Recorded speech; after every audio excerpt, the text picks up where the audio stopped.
I'm Thomas Brennan. I'm 75 years old. My daughter suggested I share my story here. She said, maybe someone needs to hear it before it's too late for them. So here I am, hoping that what I learned the hard way might save someone else from the same mistakes. My wife Linda and I were married for 48 years. From the outside, we had it all figured out. We didn't fight much, managed our household well, raised 2 successful children. But I didn't figure out anything. I just avoided figuring it out until it was too late. Linda died 5 years ago from ovarian cancer, 9 months from diagnosis to death. 9 months where I finally started to see her, really see her. But by then, her energy was focused on fighting for her life, and there wasn't time to fix what I'd broken over decades. I grew up in New England in the 1950s. My father was a banker, stern, practical, emotionally reserved. He taught me that feelings were private things, that a man dealt with his problems internally, that discussing emotions was self-indulgent. You worked hard, provided for your family, kept your feelings to yourself. I absorbed that lesson completely. By the time I was a teenager, I'd learned to approach everything rationally.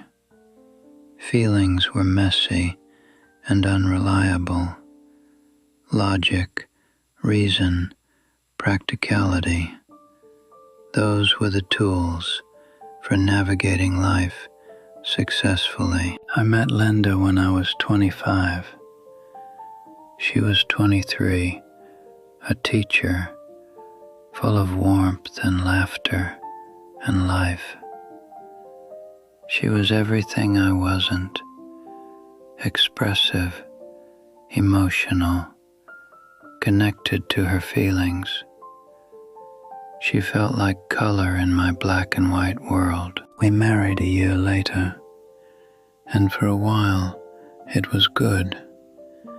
She'd talk about her day, share her feelings, laugh at things I found trivial, and I'd listen, or at least I thought I was listening. Really, I was just waiting for her to finish so we could move on to practical matters. I see now that even in those early, supposedly happy years, I was missing her, missing the opportunity to truly know this woman I'd committed my life to. Our problems started early, but I didn't see them. I thought we just had different communication styles. I thought that was normal, even healthy. She was the emotional one. I was the rational one. We balanced each other out, except we didn't balance. We just drifted further apart, year by year, conversation by conversation. The distance between us grew so gradually that I mistook it for the natural evolution of marriage. Linda would try to talk to me about things that mattered to her, her feelings, her worries, her dreams, and I'd respond with logic, solutions, practical advice that completely missed the point. "I'm feeling disconnected from you," she'd say. "We see each other every day," I'd respond. "We have dinner together. How can you feel disconnected? I'm worried about Jennifer, she'd tell me, talking about our daughter. She's fine. Her grades are good. She has friends. What's there to worry about? I've been thinking about taking an art class. I used to love painting.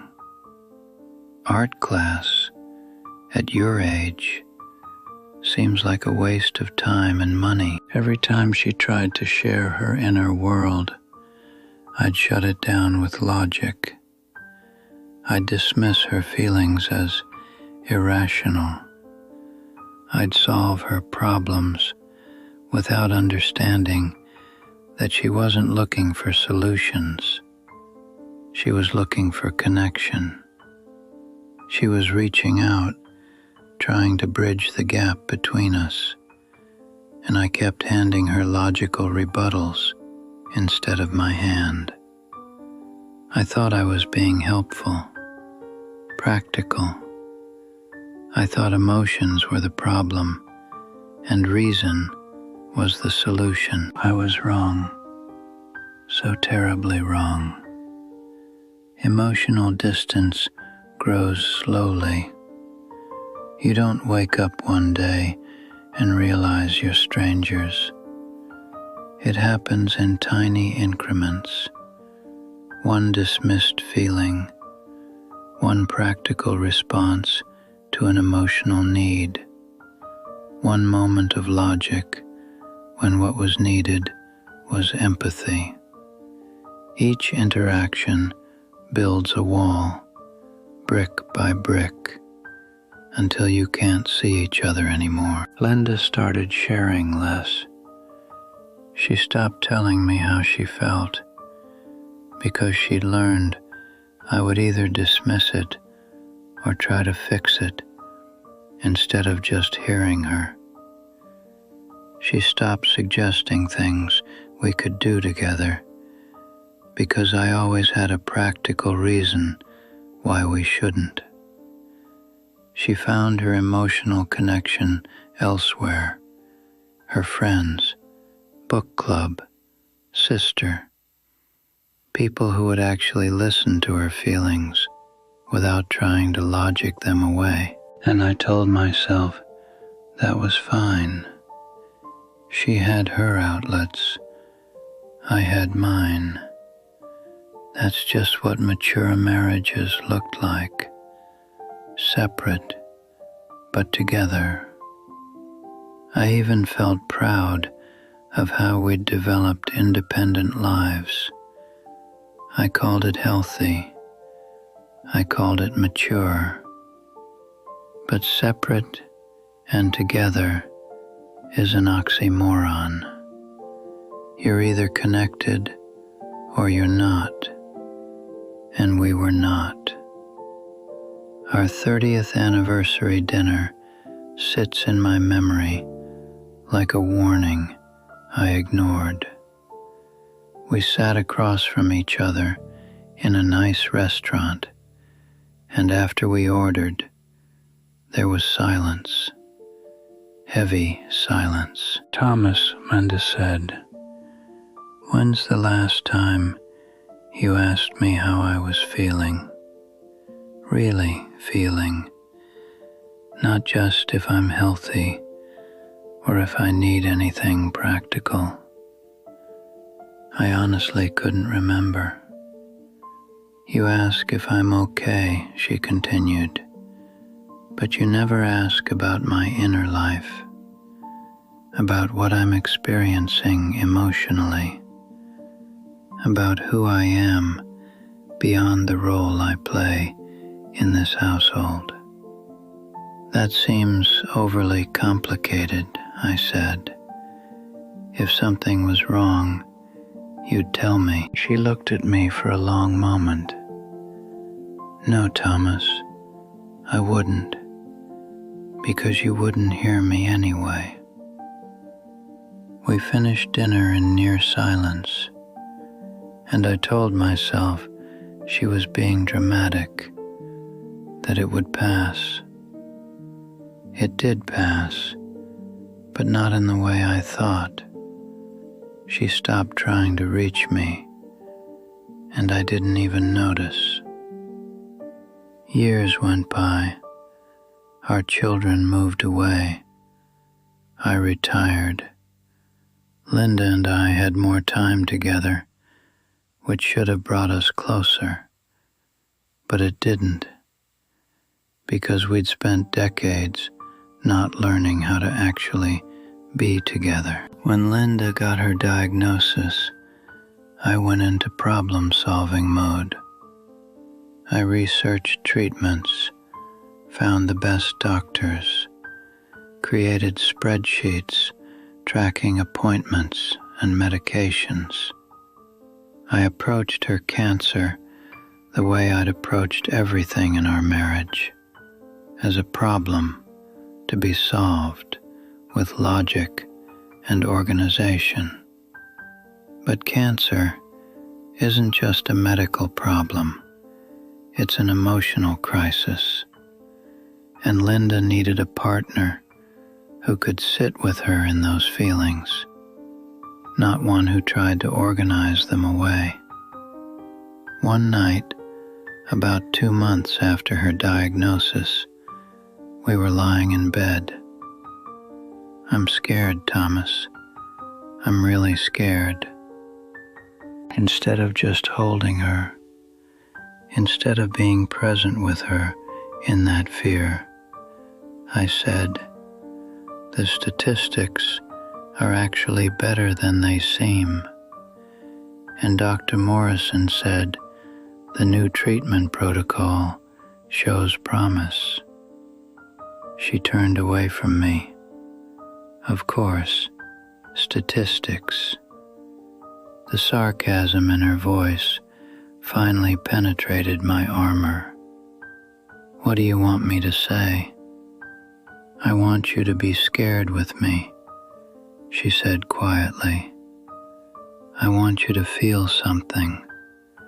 I want you to stop treating me like a problem that needs solving and start treating me like a person who needs to be seen." "I do see you," I said, defensive. "No, Thomas. You see what I need from you. You see the tasks that need to be done. But you don't see me. You never have." As Linda got sicker, as we both realized we were running out of time, she started saying things she'd held back for decades. "Being married isn't the same as being together," she said one day. She told me about times she'd felt invisible, times she'd needed emotional support, and I'd given her practical advice. "I remember when my mother died," she said. "I was devastated, and you said, 'At least she lived a long life. These things happen.' You made me feel foolish for grieving." She told me about her dream of going to Paris, not for tourist sites, but to visit small galleries, walk along the Seine, reconnect with the artistic passion she'd given up. I mentioned it dozens of times over decades, she said, and every time you'd say it was too expensive or impractical, and now we never will. "Why didn't you insist?" I asked. She looked at me with tired eyes. "Because I learned that you would only do things if they made sense to you logically. My feelings, my dreams, they never made it past your rational filter. So I stopped trying." Linda died on a Tuesday morning in April. I was holding her hand, At the funeral, people told me what a wonderful life we'd had together, and every word felt like an indictment. They saw the surface. They didn't see the emotional desert of our actual relationship. A week later, I was going through Linda's things with our daughter Sarah. She found a box on the top shelf of Linda's closet. Inside were dozens of letters Linda had written but never sent. "Dad," Sarah said quietly, "these are addressed to you." I sat on the bed and started reading. The first letter was dated 20 years earlier. "Dear Thomas, I'm writing this because whenever I try to talk to you about feelings, you shut down. I feel lonely in our marriage. I feel unseen. I feel like I'm living with a roommate who manages household logistics efficiently but has no interest in my inner life. I've tried to share my feelings, my fears, my dreams, and every time you respond with logic. You dismiss my emotional world as if it's not real. I'm also lonely, and I don't know how to make you understand that." Another letter, dated 10 years later. "Thomas, I realized I can't remember the last time you asked me anything about my inner life. You ask if I'm okay, if I need anything, if there are tasks to be done. But you never ask about what I'm feeling, what I'm grappling with, what brings me joy or concerns me. Knowing facts about me isn't the same as knowing me. You don't know what I dream about, what I fear, what makes me feel alive.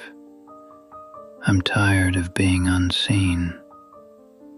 There were dozens of these letters, years of Linda trying to process her loneliness, her frustration, all addressed to me.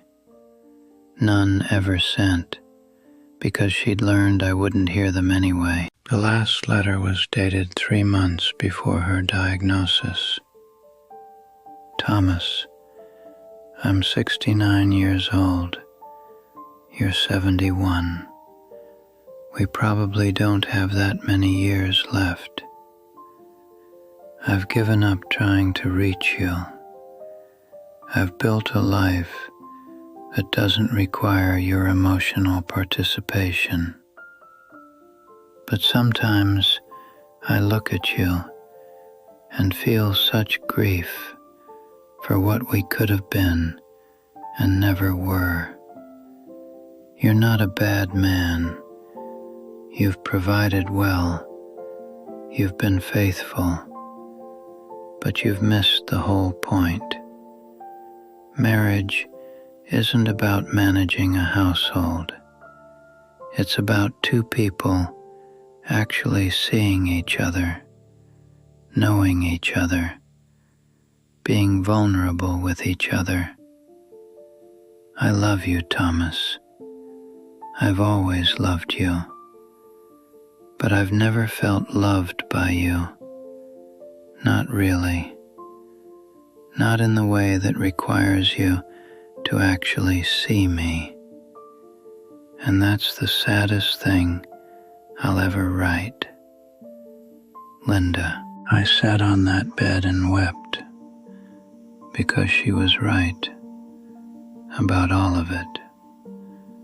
I'd spent 48 years married to a woman I'd never really known. I'd dismissed her emotions as irrational. I'd shut down her attempts to connect. I'd valued logic over empathy, practicality over intimacy. Sarah came back into the room. She saw me crying, saw the letters spread around me. "You knew about these?" I asked. "Mom showed me a few years ago." She was trying to explain why she sometimes seemed sad, even though everything looked fine. "Why didn't you tell me?" Sarah looked at me with love and sadness. "Dad, we all tried to tell you for years, but you can't hear emotional truths." "That's not true. Dad, stop. You're doing it right now. I'm telling you something about yourself, and your first instinct is to deny it. You've been doing this your entire life." She was right. Even confronted with undeniable evidence, my first instinct was to defend myself with rationalization. "She knew you loved her," Sarah said gently, "but she needed you to show that love in ways that actually connected with her emotional reality. She needed emotional presence. She needed vulnerability. She needed you to meet her in her inner world." Sarah told me things about Linda I'd never known. Mom loved her book club. Do you know why? Because those women actually listened to her. They validated her emotional experience. They made her feel seen in a way you never did. Then she said, "Growing up, I learned from watching you and Mom that emotions were a burden, that expressing feelings was weakness. It damaged me. I had to go to therapy to learn how to actually feel my feelings and express them. I'd failed my wife, and in failing her, I'd failed my daughter. I'd passed on the emotional unavailability my father had taught me, creating a generational cycle of disconnection. In the months after Linda's death, I started therapy. At 75 years old, I started learning things I should have learned decades ago. How to sit with uncomfortable emotions. How to listen without trying to fix. How to be present with someone else's emotional reality. My therapist helped me see that my entire life had been built on avoiding vulnerability, and that avoidance had cost me everything that mattered. She had me imagine different responses to conversations with Linda, simple responses that might have changed everything. Memory. Linda saying, "I feel invisible in our marriage." My response, "That's not logical. I see you every day." What I should have said, "Tell me more about that. Help me understand what you're experiencing." Memory. Linda saying, "I wish we could go to Paris." My response, "That's expensive and impractical." What I should have said, Tell me why Paris matters to you. What would that trip mean to you?